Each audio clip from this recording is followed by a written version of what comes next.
Two,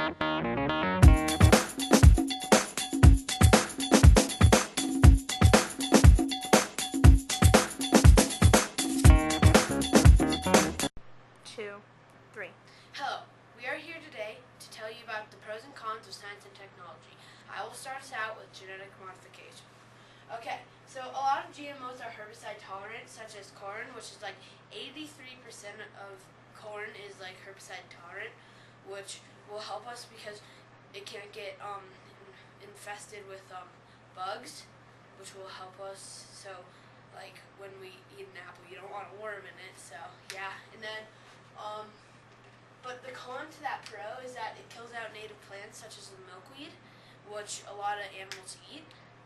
And so yeah, and then our next pro is that it is a reduction of spoilage. It will like not spoil as fast, which will help us for many years to come because we need to save up food. And so like if you have a tomato and you don't sell it, then like it won't spoil as fast.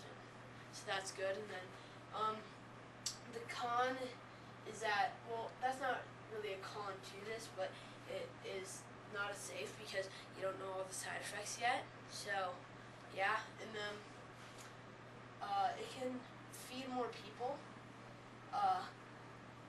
Like since so many farmers grow GMOs, it'll help us feed more people in the U.S. and other countries. And then the con is that it affects the food chain, which kind of goes up here. Is like since so many people plant GMOs, it'll affect the food chain because say an animal eats a certain type but the pesticide kills it out. And so yeah, and our final pro is that it will help us adapt through human genetic engineering. It'll just help us adapt throughout the years to what's coming in the future.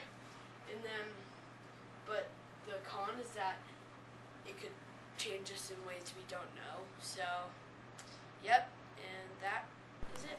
Hi, my name is Aiden, and I'm going to be talking about the pros and cons of science and technology and how it's changed the world. And my first pro is that the communication between peoples became a lot faster. You can text somebody and it'll be there in about 3 seconds.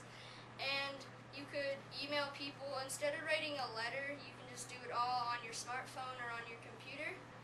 And my next pro is that TV has changed. It used to be that there wasn't, and then they came up with the black one, and they're the black and white TV.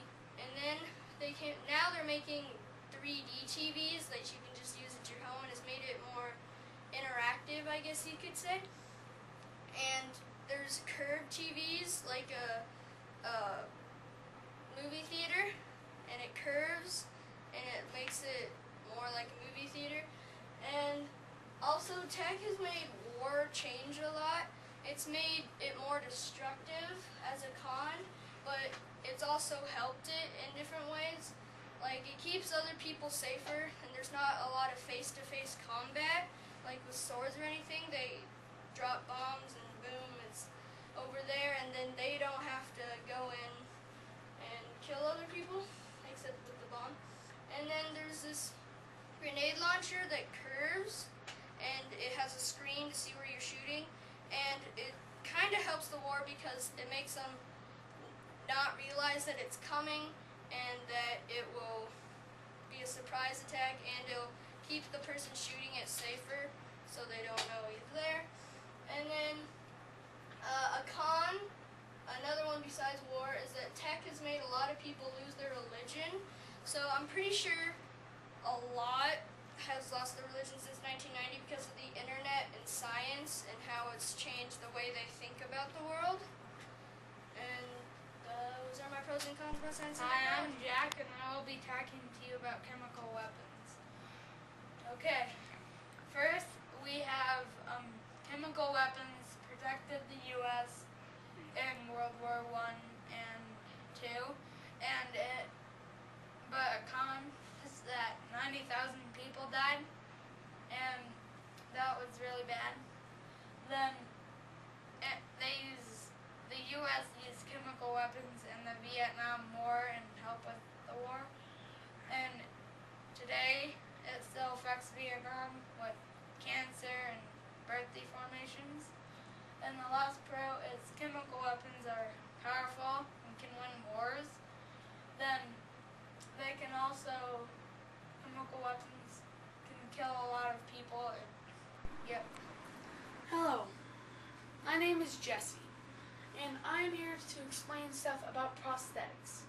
You may just see some not usual words on here, actually very usual, but I'm going to explain things from them. Make walk. Prosthetics will help people walk if they are missing a limb, or if their limb has been amputated. My next one is different activities, because they're built for many activities, not all the same. And my next one is effect. Some would say more effective than your original limb. My fourth is advancements. They're still making many advancements in prosthetics, but right now, which brings me to my next one, they are pretty much at their peak so far. Now let's move on to some cons instead of pros. They are weird. They aren't natural. Some people would say they'd rather have a stick than a prosthetic. They need to be charged every single night, as used as power needed. And taking a long time means that they take a long time for you to receive them. Some are better than others. That's all I can say about this one. Some prosthetics may be waterproof, others not. Expensive. You all know what that means. That word means you need the room for it. And my last one is you need a new one throughout your life. Because if you get one this big when you're a baby, do you think it'll fit when you turn 18? Mm-hmm. Yes? No? Well, there you go. Prosthetics. Smoke bomb. Hello, my name is Raynel Kaidita. I am here to teach you about bacteria. There is a lot you may not know about bacteria. There are good and bad bacteria.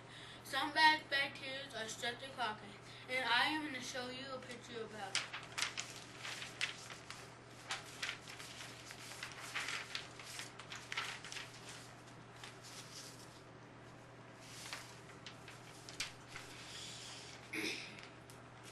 Which can give you streptococcus, E. coli, which can make you very, very sick or kill you.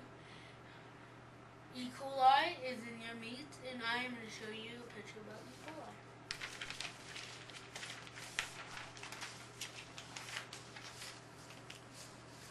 Very nice.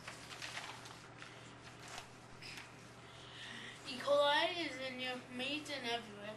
The good news is that science and technology has created antibiotics to kill bacteria. If you get the bacterial streptococcus, the doctor may give you antibiotics and called penicillin. Penicillin is not makes you feel better, but it also helps stop the bacteria spreading to person. If you get E. coli, you do not always get antibiotics. Doctor recommends getting lots of rest, drinking clear fluids, and avoiding dairy. There is one antibiotic called azithromycin. And I'm going to show you a picture of azithromycin.